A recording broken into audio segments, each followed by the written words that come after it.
কিনা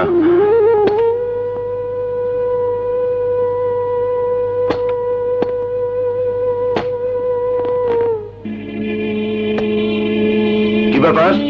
এত লোকজন কেন? কি হচ্ছে এখানে? কবর করতেছে মালিক, কবর করতেছে। আমার বাবার কবর। কি বলছো তুমি?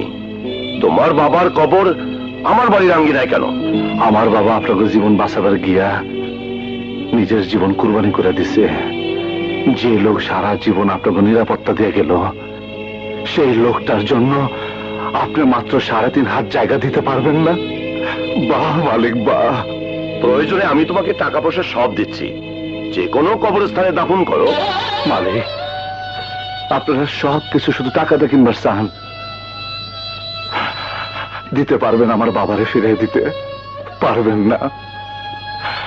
যে মাটির জন্য আমার বাবা জীবন দিছে, সেই মাটিতে আমার বাবারে কবর দিবার চাই।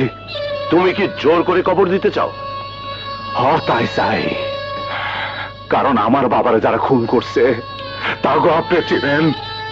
একদিন এই কবর থেকে আমার বাবা আমার সাক্ষী দিব কে তারে খুন করছে, সেদিন আমি কারো ছাড়বো না। বাস, তুমি কিন্তু বড্ড বাড়াবাড়ি করছো। সবকিছুর একটা সীমা আছে। মালিক, আমার কোনো সীমা নাই। আমি অসীম। বাবার মৃত্যু আমার অসীম মানাইছে। এইখানে বাবার কবর দিবার যায় যদি আর একটা লাশ পরে যদি যায়, যাক, এখানে বাবার কবর দিলে আমি বাবার ডাক শুনতে পারবো। আপনার কাছে হাত জোর কইরা আমি এই জায়গাটুকু ভিক্ষা চাইতেছি। আপনি আমার এই দয়াটুকু করেন।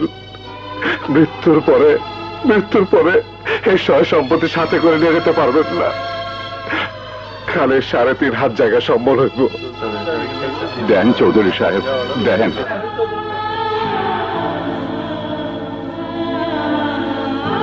বাবা, তোমারে ছুঁয়া কসম খেয়ে কইতাছি, ওই খুনিগো ধইরা, ওই খুনিগো ধরে আমি মৃত্যুর প্রতিশোধ দিব।